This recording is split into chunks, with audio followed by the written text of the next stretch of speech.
ದೆಹಲಿಯಲ್ಲಿ ಕಾವೇರಿ ನೀರು ನಿರ್ವಹಣಾ ಪ್ರಾಧಿಕಾರದ ಸಭೆ ಅಂತ್ಯವಾಗಿದ್ದು ಸಿಡಬ್ಲ್ಯೂಆರ್ಸಿ ಆದೇಶವನ್ನು ಎತ್ತಿ ಹಿಡಿದಿದೆ ಕಾವೇರಿ ಪ್ರಾಧಿಕಾರ.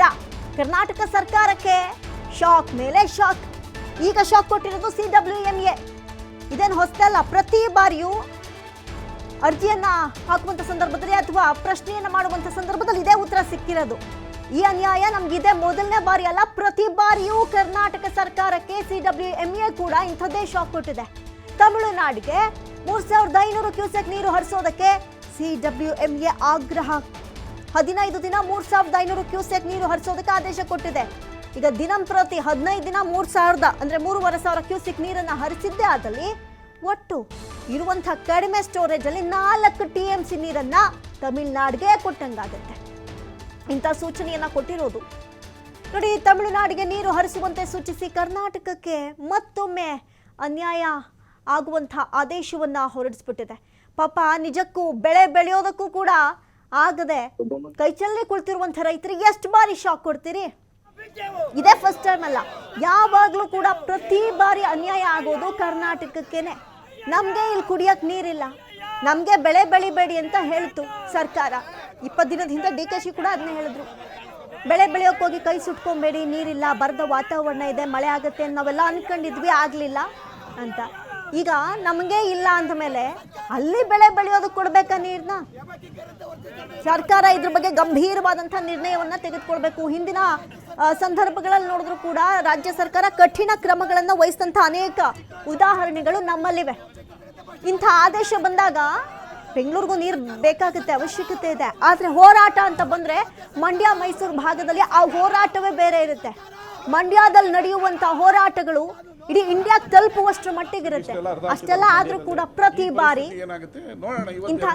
ಪ್ರತಿಯೊಬ್ಬ ರಾಜಕಾರಣಿ ಮತ್ತು ಅಲ್ಲಿರುವ ಆಡಳಿತಗಳು ಪ್ರತಿ ಸಲ ಮಂಡತನ ತೋರಿಸ್ತಾರೆ. ಇವರು ಮಂಡತನ ತೋರಿಸಲ್ಲ ಅಂತೇಳಿ ನಿಮಗೆ ಈಗ ನಾವೇ ಎಲ್ಲ ಊಹಾಪೋಹಗಳಿಗೆ ನಾಂದಿ ಆಡೋದು ಬೇಡ. ಊಹಾಪೋಹ ಅಲ್ಲ ಸರ್, ಸಾಕಷ್ಟು ಉದಾಹರಣೆಗಳಿವೆ. ವಿಜಯ್ ಅವರು ಡಿಫ್ರೆಂಟ್ ಅಂತ ನಾವು ತಿಳ್ಕೊಂಡಿದ್ದೀವಿ. ನೋಡೋಣ ಬಂದಾಗ ಏನ್ ಮಾಡ್ತಾರೆ ಅಂತ. ಬರಕ್ ಮುಂಚೆನೆ ಅವ್ರು ಹಿಂಗ್ ಮಾಡ್ಬೋದು, ಹಂಗ್ ಮಾಡ್ಬೋದು ತೋರ್ಸತ್ತಲ್ಲ ಸರ್. ವಿಜಯ್ ಬಂದಿಲ್ಲಿ ಕರ್ನಾಟಕದಲ್ಲಿ ಪರಿಸ್ಥಿತಿ ಅರ್ಥ ಮಾಡ್ಕೊಳ್ಳೋದು ಬೇರೆ, ವಿಜಯ್ ನಾಯಕನಾಗೋ ಬರೋದು ಬೇರೆ. ನೀವೆಲ್ಲ ಇರ್ತಿರಲ್ಲ, ನಾವೆಲ್ಲ ಇರ್ತೀವಿಲ್ಲ. ನೀವೆಲ್ಲ ಇರ್ತಿರಲ್ಲ. ಅಲ್ಲ, ಸರ್ಕಾರ ವಿಷಯದಲ್ಲಿ ಸರ್ಕಾರ ಗಂಭೀರವಾಗಿರ್ಬೇಕಿಂತ ವಿಷಯ ತೋರಿಸಲ್ಲ. ಇಲ್ಲಿ ಆಯ್ತಲ್ಲ, ನೀರ್ ಹಾಕಲ್ಲ ಅಲ್ಲಿ ರೂಬ್ತಾ ಇದ್ಯಾ? ಯಾರು ನಾವು ಬಂದ್ರೆ ಸಮಸ್ಯೆ ಅಂತ ಎಲ್ಲಿ ಬಿಡೋತರ ನಾನು ಒಬ್ಬ ಪತ್ರಿಕಾ ಪ್ರತಿನಿಧಿಯಾಗಿ MLA ಆಗಿದ್ದೀನಿ. ನಿಮ್ಮನ್ನ ಬಿಡೋದಕ್ಕೆ ನಾನು ಮುಖ್ಯಮಂತ್ರಿಗಳಿಗೆ ಹೇಳ್ತೀನಿ, ಹಂಗೆ ತಡಿಬಾರ್ದು, ಬಿಡಿ ಅಂತ ಹೇಳ್ತೀನಿ. Okay, thank you sir. English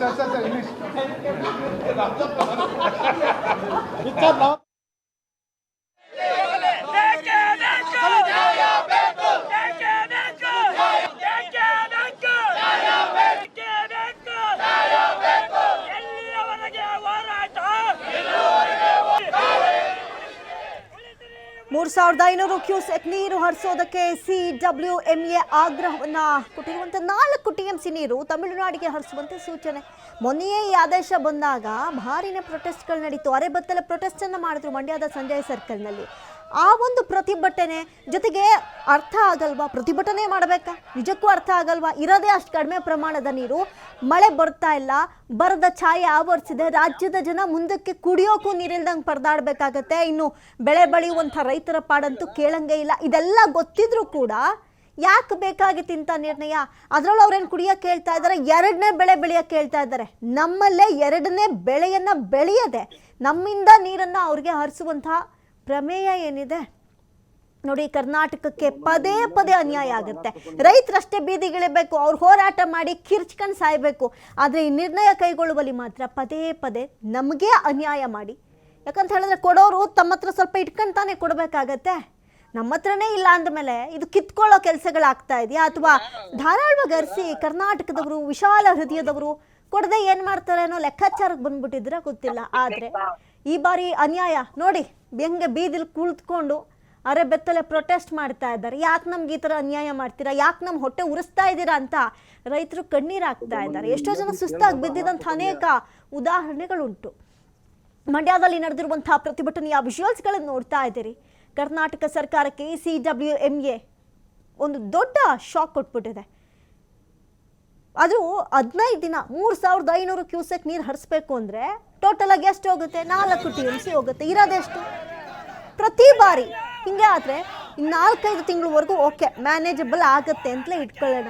5 ತಿಂಗಳಾದಮೇಲೆ ಮಳೆಯೇ ಬರಲಿಲ್ಲ ಅಂದಮೇಲೆ ಓಕೆ ಇನ್ಫ್ಲೋ ಏನಾದರೂ ಇದೆಯಾ? ಅದೂ ಇಲ್ಲ, ತೀರಾ ಮಟ್ಟಕ್ಕೆ ಕಡಿಮೆ ಇದೆ. ಒಂದಿನ ಒಂಥರ ಇದ್ದರೆ ಮತ್ತೊಂದು ದಿನ ಒಂಥರ ಇರುತ್ತೆ.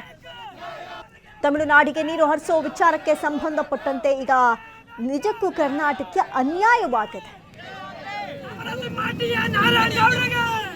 ಈ ಬಗ್ಗೆ ಮತ್ತಷ್ಟು ಮಾಹಿತಿನ ಕೊಡ್ತಾರೆ. ಲೈವಲ್ಲಿ ಜಾಯ್ನ್ ಆಗ್ತಾ ಇದ್ದಾರೆ ಪ್ರತಿನಿಧಿ ಎಲ್ ಎನ್ ಸ್ವಾಮಿ.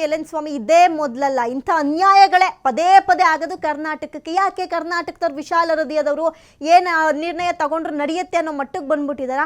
ಯಾಕೆ ಈ ಥರ ಪದೇ ಪದೇ ಅನ್ಯಾಯ ಆಗುತ್ತೆ ಅಂತ?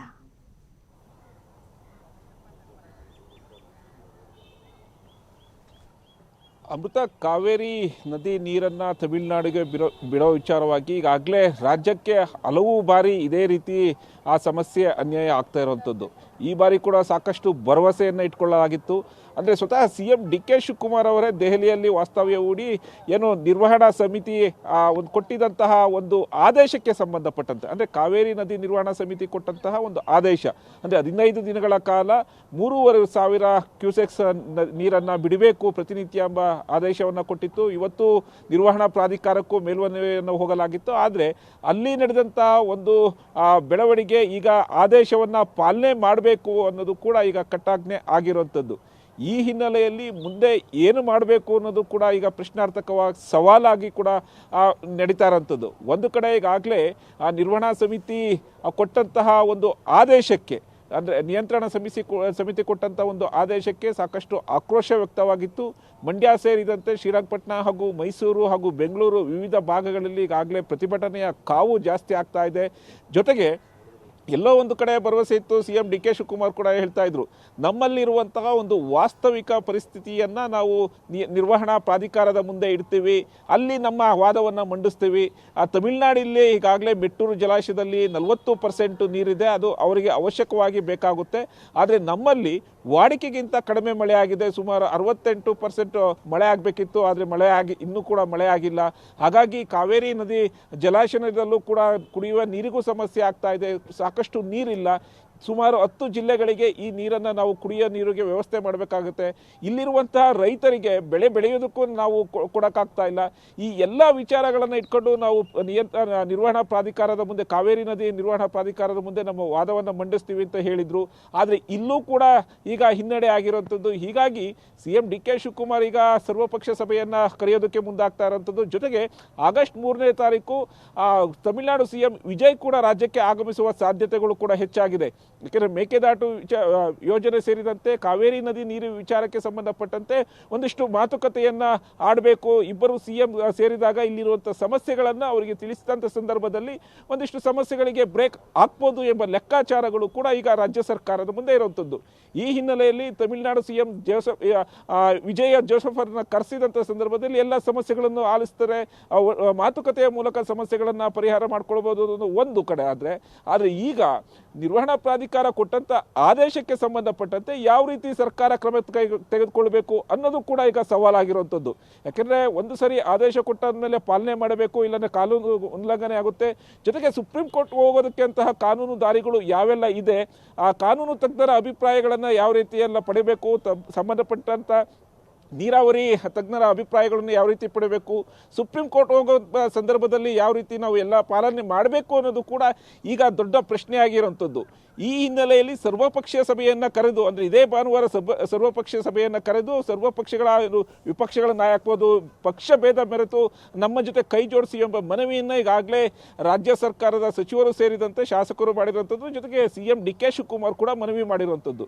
ಈ ಹಿನ್ನೆಲೆಯಲ್ಲಿ ಸರ್ವಪಕ್ಷ ಸಭೆಯನ್ನು ಕರೆದು ಅಲ್ಲಿ BJP ಸೇರಿದಂತೆ JDS ಶಾಸಕರು, ಅಂದರೆ ಕಾವೇರಿ ಕೊಳ್ಳದಲ್ಲಿರುವಂತಹ ಶಾಸಕರು ಹಾಗೂ ಮೈಸೂರು ಮಂಡ್ಯ ಭಾಗದಂಥ ಶಾಸಕರನ್ನು ಕರೆದು ಹಾಗೂ ಸಂಬಂಧಪಟ್ಟಂಥ ತಜ್ಞರು ಹಾಗೂ ಸಚಿವರು, ಕೇಂದ್ರ ಸಚಿವರಾದಂಥ ಕುಮಾರಸ್ವಾಮಿಯವರು ಒಳಗೊಂಡಂತೆ ಶಾಸಕರು ಹಾಗೂ ವಿವಿಧ ತಜ್ಞರುಗಳನ್ನ ಒಂದು ಸಭೆಯನ್ನ ಮಾಡಿ ಅಲ್ಲಿ ಬರುವಂಥ ಅಭಿಪ್ರಾಯಗಳನ್ನು ಯಾವ ರೀತಿ ಪಡೆದು ಅದನ್ನು ಯಾವ ರೀತಿ ಒಂದು ವ್ಯವಸ್ಥೆ ಮಾಡಬೇಕು, ಯಾವ ರೀತಿ ಸಮಸ್ಯೆ